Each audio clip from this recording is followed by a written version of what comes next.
नमस्कार शेतकरी मित्रांनो, सिबा न्यूट्रिसिटिकल्स या आपल्या युट्यूब चॅनलमध्ये आपलं सर्वांचं स्वागत आहे. मला माहिती आहे इंस्टाग्रामचा व्हिडिओ बघून किंवा युट्यूबवरती थंबनेल बघून आपण नक्की या व्हिडिओवरती क्लिक केलेलं असेल. सध्या दोन अतिशय महत्वाच्या गोष्टी मी तर सांगतो. पहिली गोष्ट, शेतकऱ्याचा जो खर्च आहे तो खूप अतिरिक्त होत चाललेला आहे. याच्या मागचं सगळ्यात महत्वाचं कारण म्हणजे एकतर आपण एखाद्या पिकाची लागवड केली तर त्यामध्ये मर रोगाची समस्या येते, बुरशीजन्य रोगांची समस्या आपल्याला अधिक जाणवते.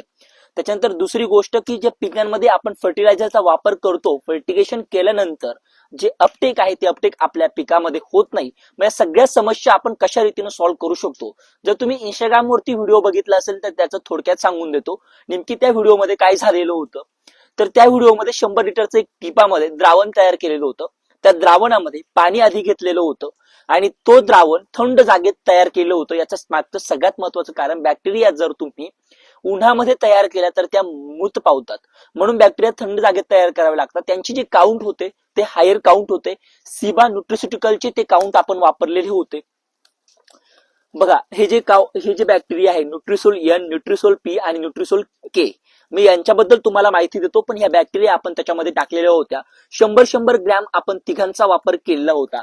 आता इथं जे न्यूट्रिसोल एन आहे तर या ॲझोटोबॅक्टर आहे. म्हणजे काय, तर जमिनीमधून नत्र उपलब्ध करून देण्याचं काम करतात किंवा स्थिर जो नत्र असतो तो नत्र वहन करण्याचं काम करतात. न्यूट्रिसोल पी जे आहेत या फॉस्फरस सॉल्युबलायझिंग बॅक्टेरिया आहे. न्यूट्रिसोल के आहेत या पोटॅश मोबिलायझिंग बॅक्टेरिया आहे. अशा तिन्ही प्रकारांच्या बॅक्टेरिया आपण 100 ग्रॅम त्यामध्ये घेतलेल्या होत्या. सोबतच आपण 1 किलो गुळ आणि 1 किलो डाळीचं पीठ त्यामध्ये ओतलेलं होतं. 2 दिवस त्याला ठेवून ज्या दिवशी लागवड करणार होतो, म्हणजे आपण मिरचीची लागवड करणार होतो, ते मिरचीचे मिरचीचे ट्रे होते आपण त्यामध्ये बुडवून घेणार होतो. मग मिरचीचे ट्रे बुडवताना सगळ्यात महत्वाची गोष्ट इथं ही होती की त्यामध्ये आपण न्यूट्रिसोल अपटेकचा वापर केला होता 100 ग्रॅम. आता ही न्यूट्रिसोल अपटेक नेमकी काय आहे, यामध्ये मायकोराइझा आहे.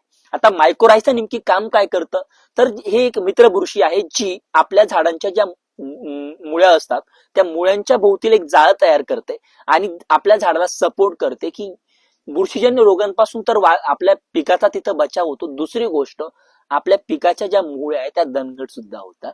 म्हणजे मायक्रोरायझाचा हा फायदा आहे. पण हे नुसते मायक्रोरायझा नसून याच्यामध्ये फुलविक सुद्धा आहे. बायोफुलविकचा सुद्धा वापर केला, म्हणजे पिकाला फुलविक देण्याची सुद्धा गरज पडत नाही.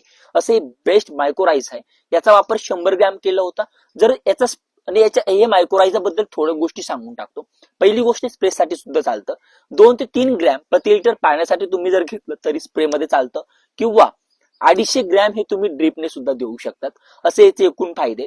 आणि एक गोष्ट, मी व्हिडिओचं जर थंबनेल तुम्ही बघितलं असेल तर व्हिडिओमध्ये सांगितलेलं होतं की पीक कुठलंही असो, मर रोगापासून जर बचाव पाहिजे तर तुमच्यासाठीच सिबा न्यूट्रिसिटिकल्स या कंपनीनं आणलेले जे किट आहे, तुम्ही व्हिडिओमध्ये बघतात की न्यूट्रिसोल ट्रायको हे टॉपचं आहे. मध्ये जे पिंक कलरचं तुम्हाला दिसतंय ते न्यूट्रिसोल सुडोमोनास आहे. आणि तिसरं जे आहे ते न्यूट्रिसोल पॅसिलोमायसिस आहे. आता तिघांबद्दलही थोडी माहिती देणं मी इथं गरजेची समजतो. तर त्यात सगळ्यात पहिलं ट्रायको काय आहे, जे हार्डर्डस बुरशी आपल्या पिकामध्ये असतात तिथं ज्या बचाव करण्याचं काम करतं ते ट्रायको करतं. याच्यामध्ये ट्रायकोडर्मा आहे. Increase availability of micro organism from healthy growth and higher yield, म्हणजे जास्तीत जास्त उत्पन्न घेण्यामध्ये आणि बुरशींपासून बचाव करण्यासाठी इथं ट्रायको वर्क करतं. त्याच्यानंतर इथं जे सुडोमोनास आहे, न्यूट्रिसोल सुडोमोनास, तर सुडोमोनास काय, सुडोमोनासची डबल ऍक्शन आपल्याला बघायला भेटते. त्यात पहिली ऍक्शन अशी की हे अँटीबायोटिक म्हणून काम करतं, आणि दुसरी ऍक्शन अशी की हे काही असं हेल्दी हार्मोन रिलीज करतं जे आपल्या पिकाला बुरशीपासून वाचवण्याचं काम करतं. आणि तिसरं आहे न्यूट्रिसोल पॅसिलोमायसिस. ही नेमकी काय काम करतं, तर निमॅटोड पासून आपल्या पिकाचं दीर्घकाळ बचाव करण्याचं काम पॅसिलोमायसिस करतं. एकूण किट आहे, जर एकरी तुम्ही वापरणार असेल तर 200 ग्रॅम न्यूट्रिसोल ट्रायको, 200 ग्रॅम न्यूट्रिसोल सुडोमोनास आणि 200 ग्रॅम न्यूट्रिसोल पॅसिलोमायसिसचा वापर आपल्याला करायचा आहे. रिझल्ट हा अप्रतिम असेल, कारण आमचे जे प्रोडक्ट ते अतिशय चांगले रिझल्ट देतात आणि आपली जी मर रोगावरती आपल्याला जी समस्या होते त्याच्यापासून आपलं कायमचं बचाव होणार आहे. ही गोष्ट माझ्या शेतकऱ्यांनी इथं लक्षात घ्यायची आहे. अतिशय महत्वाची आणखी एक गोष्ट मला तुम्हाला इथेही सांगायची शेतकरी मित्रांनो, पिकामध्ये मर होण्याचे फक्त 3 कारण असतात. पहिलं कारण असं की बुरशीजन्य रोगांचा प्रादुर्भाव आपल्या पिकामध्ये होतो. दुसरी गोष्ट अशी की अनबॅलन्स न्यूट्रिशन आपल्या पिकाला भेटतात. आणि तिसरी गोष्ट की निमाटोडचा लागण झालेली असते. आता जे बुरशीजन्य रोग आहे त्या बुरशीजन्य रोगांमध्ये एकतर फ्युजेरियम असू शकतो किंवा फायटोप्थोरा असू शकतो किंवा एक्सेट्रा जे बुरशीजन्य रोग आहे त्यांची लागण तिथे झालेली असेल तर ट्रायकोडर्मा सारखं बेस्ट बुरशीनाशक आपल्याकडे आहे, म्हणून हे किट वापरणं तुम्हाला बंधनकारक आहे.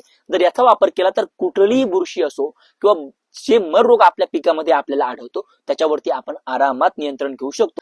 अशा पद्धतीने नियोजन करून आपण उत्कृष्ट उत्पादन नक्कीच घेऊ शकतो. Stay tuned.